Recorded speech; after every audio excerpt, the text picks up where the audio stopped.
వాడి కోటలకి ఎసరు పడిద్ది, సాతాను కోటలకి. అందుకని వీడు డేంజర్, ఈమె డేంజర్ అనుకుంటే వీళ్ళని వేరే వాటిల్లో బిజీ చేసి దేవుణ్ణి కలుసుకోకుండా జడగొడతాడు వాడు. సంతోషంగా స్తోత్రం చెబుతారా? ఎందుకు సంతోషం?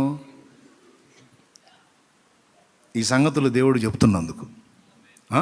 కవర్ చేశాలే, దేవునికి మహిమ.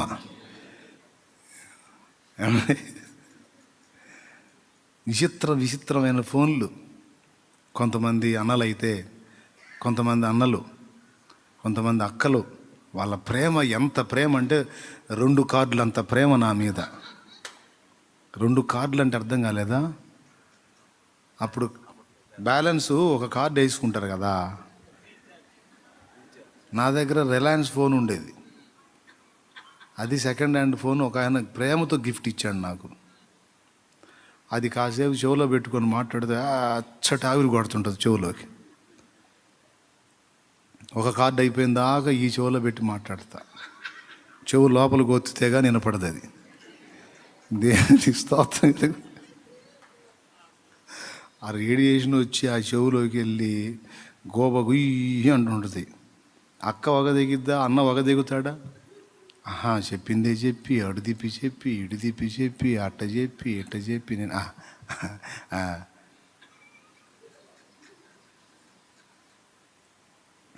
ఒకవేళ ఎంత నేను వాళ్ళని తప్పు పట్టడం. ప్రేమ, నాతో మాట్లాడాలన్న ఆశ, నా విషయంలో వాళ్ళకున్న శ్రద్ధ.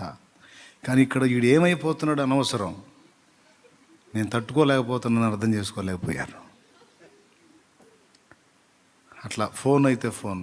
తమ్ముడు, కొంతమంది అన్నలు, కొంతమంది అక్కలు, చెల్లెళ్ళు, అన్న దొరికే అన్న ఫోన్లో అన్న బీప్ సౌండ్ వస్తుంది అన్న, సౌండ్ వస్తుంది, ఇంకొక కార్డు వేస్తానన్న, ఒక్క నిమిషం ఆగాను, నేను మళ్ళీ చేస్తాను.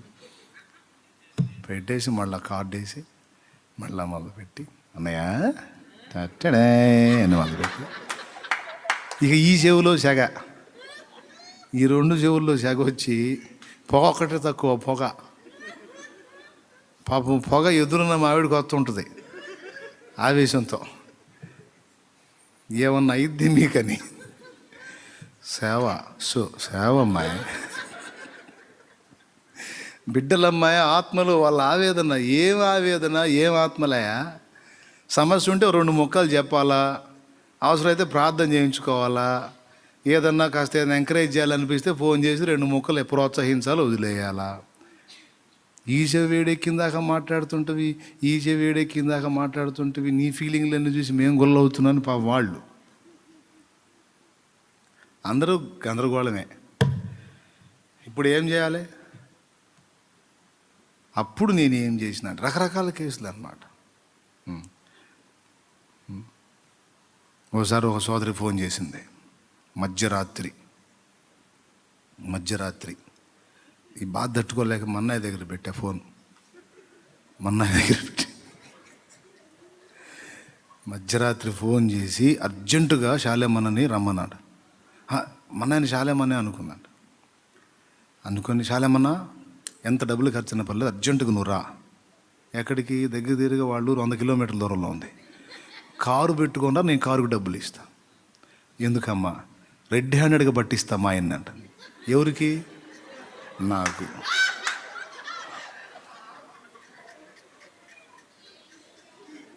నేను ఎవరిని? నేనేమన్నా పోలీసుడినా? అంటే ఎక్కడో గడిదినే చేష్టాలు చేస్తున్నాడు, ఏ ఇంట్లోకి దూరాడు, చూసింది. ఇక ఫోన్ చేసి కారు వేసుకోనరా, రెడ్ హ్యాండెడ్గా పట్టిస్తాను ఆ ఇంట్లో ఉన్నాడు. నేనేమన్నా పోలీసుడినా, లేకపోతే ఏమన్నా ఇంక వేరే జాబా, లేకపోతే ఇలాంటి కేసులు ఏమన్నా డీల్ చేస్తున్నావా? అది ఏ జామున మధ్యరాత్రి. చూడండి, ఒక పొరపాటున ఆ ఫోన్ నేనే అందుకొని పోయాను అనుకో, వాడేమంటాడు? అసలు ఈ జామున నన్ను పట్టుకోవటానికి ఈవితో కలిసి నువ్వు వచ్చావంటే, అసలు ఈవితో నువ్వెందుకు వచ్చావరా అంటే నేనేం చెప్పాలా? ఈ నన్ను దండించే పనులు కదా.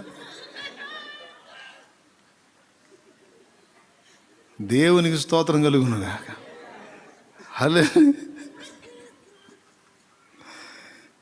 ఎన్ని దారుణమైన పరిస్థితులు ఎదుర్కొన్నాడు.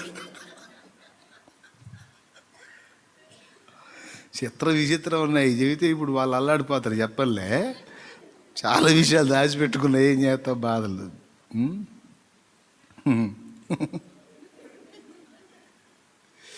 వెతుకుదాం రమ్మంటారు కొంతమంది వచ్చి.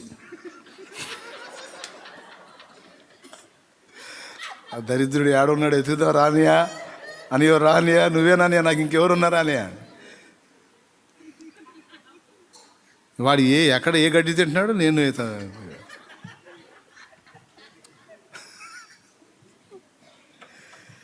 ఇవన్నీ చూసి అప్పుడు నాకు ఒక విషయం అర్థమైంది. మొత్తానికి ఏదో స్కెచ్ జరుగుతుంది నాకు.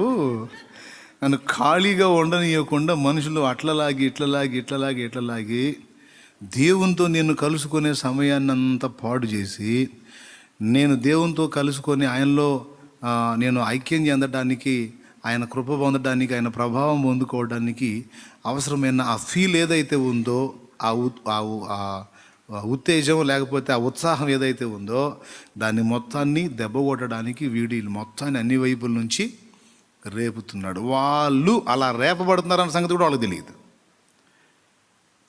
వాళ్ళు తెలియకుండా దుష్ప్రేరణకులోనే ఒక సేవకుడిని ఎఫెక్ట్ చేస్తున్నారన్న సంగతి వాళ్ళకి తెలియదు.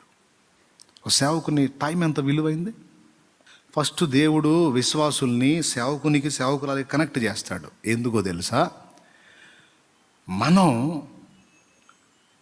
మనకు కనెక్ట్ చేయబడినటువంటి వ్యక్తుల్ని తనకు కనెక్ట్ చేయాలని,